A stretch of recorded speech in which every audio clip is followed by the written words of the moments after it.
Champion trophy का आगाज हो चुका है और पहले ही मैच में पाकिस्तान की हेकड़ी निकाल कर रख दी है न्यूजीलैंड ने हालांकि इससे पहले जो ट्राई सीरीज हुई थी वहां भी पाकिस्तान को बैक टू बैक 2 बार हराया था, लेकिन पाकिस्तान ने क्योंकि साउथ अफ्रीका को हराया था और 300 से ज्यादा रन चेस किए थे, तो ऐसा जो पाकिस्तान के एक्सपर्ट हैं वो मानकर चल रहे थे कि पाकिस्तान सेमीफाइनल में तो पहुंचेगी ही पहुंचेगी। लेकिन आज जो परफॉर्मेंस हुई है 60 रन से हार के बाद अब पाकिस्तान चैंपियन ट्रॉफी से बाहर होता हुआ नजर आ रहा है। ऐसा मैं क्यों कह रहा हूं, क्योंकि इस चैंपियन ट्रॉफी का फॉर्मेट ही कुछ ऐसा है कि अगर आपने एक भी मैच हारा तो आप चैंपियन ट्रॉफी से लगभग बाहर हो जाओगे। नॉकआउट मैच है हर मैच इस चैंपियन ट्रॉफी में, क्योंकि सेमीफाइनल पहुंचने के लिए आपको कम से कम 2 मैचेस जीतने हैं और पाकिस्तान एक हार चुका है और एक अब इंडिया से हारना भी उसका लगभग तय है, यानी कि पाकिस्तान अब इस चैंपियन ट्रॉफी से बाहर होता हुआ नजर आ रहा है। वहीं आज के मैच की अगर मैं बात करूं तो आज पाकिस्तान ने टॉस जीता था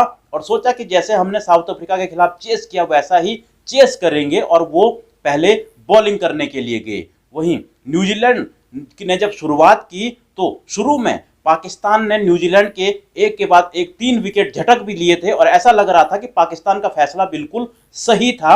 और एक वक्त तो ऐसा था कि न्यूजीलैंड के 73 पर 3 आउट हो चुके थे, जिसमें डेविन कॉनवे से लेकर केन विलियमसन और डैरेन मिचेल भी जो है वो जल्दी आउट हो चुके थे। लेकिन सचिन रविंद्र जो कि चोटिल है वो नहीं खेल रहे थे, उनकी जगह मौका दिया गया विल यंग को और विल यंग ने इस मौके को पूरी तरह से भुनाया और क्या शानदार जबरदस्त उन्होंने बल्लेबाजी की है। ओपनर विल यंग ने 107 रनों की पारी खेली, 113 बॉलों में 12 चौके और 1 छक्का भी उन्होंने लगाया और उनका साथ दिया टॉम लैथम ने। जी हां, एक वक्त जब 73 पर 3 आउट हो चुके थे वहां से टॉम लैथम और विल यंग ने 118 रनों की पार्टनरशिप की और अगले 198 रन पर ही उसके बाद अगला न्यूजीलैंड का विकेट गिरा, जो कि सबसे इंपॉर्टेंट जो है वो साबित हुआ। जहां तक टॉम लैथम है उन्होंने भी शानदार सेंचुरी बनाई और उन्होंने तो विल यंग से भी ज्यादा बड़ी पारी खेली। और टॉम लैथम की बात अगर मैं बात करूं तो टॉम लैथम ने 118 रन बनाए, 104 बॉलों में 10 चौके और 3 छक्के उन्होंने लगाए और एंड में ग्लेन फिलिप्स की वो शानदार पारी कैसे भूल सकते हैं, जिसकी बदौलत ही न्यूजीलैंड की टीम 300 से ज्यादा का स्कोर कर पाई।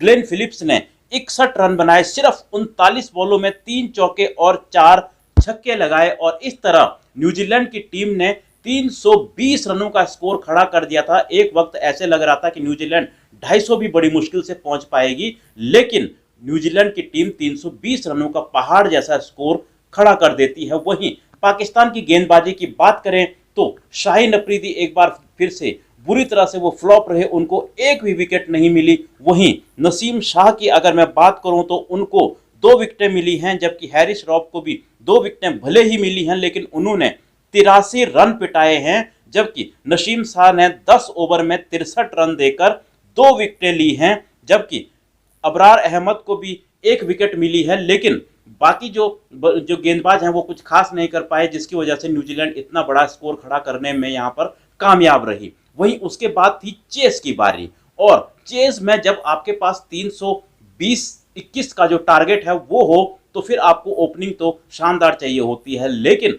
ओपनर कौन आए थे? ओपनर आए थे बाबर भाई साहब, जिनको कि जिम्बाबर वैसे ही नहीं कहा जाता, वो शायद सच ही कहा जाता है। उनकी आज की पारी ने साबित कर दिया है। हालांकि जो पाकिस्तान के ओपनर फकर जमान, जिनसे काफी उम्मीदें थी, वो चोटिल थे और वो ओपन नहीं कर पाए, उनकी जगह शौद शकील को जो है वो ओपनिंग में लाया गया। लेकिन बाबर और इन दोनों ने ऐसी पारी खेली कि जो पहला पावर प्ले होता है 10 ओवरों का, उसमें सिर्फ 22 रन इन लोगों ने बनाए। और जब पावर प्ले में सिर्फ 22 रन हो और 321 रन आपने बनाने हो तो फिर कैसे आप मैच जीत सकते हैं? यहीं से जो नींव है वो हार की डलने लग गई थी और ऊपर से बाबर भाई का टुक टुक तो वो लगातार चलता ही रहा।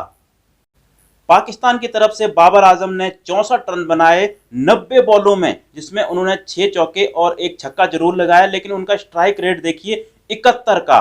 वहीं उसके बाद सलमान आगा ने 42 रन जरूर बनाए 28 बॉलों में और एंड में खुशदिल शाह ने 69 रन की पारी खेली 49 गेंदों में। लेकिन ये भी काफी नहीं थी पाकिस्तान के लिए, क्योंकि जो शुरू बुनियाद जो रखी गई थी वहां बाबर आजम ने बहुत सारी गेंदें खा ली थी और रन रेट बढ़ चुका है।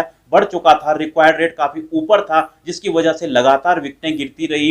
रिजवान भी नहीं चल पाए और बाकी जो बल्लेबाज हैं वो भी लगातार आउट होते रहे और पाकिस्तान की टीम 260 रन पर ऑल आउट हो गई और इस तरह से 60 रन से पाकिस्तान ने ये मैच गंवा दिया। और अब पाकिस्तान का कहीं ना कहीं ये चैंपियन ट्रॉफी जो कि उनके ही घर में हो रही है, इसको जीतने का सपना जो है वो धूमिल होता हुआ नजर आ रहा है। आपको क्या लगता है, क्या अब पाकिस्तान सेमीफाइनल में पहुंच सकती है? आप लोग भी अपनी राय कमेंट बॉक्स में दे सकते हैं। मिलता हूं मैं आपको एक और ऐसी ही वीडियो में।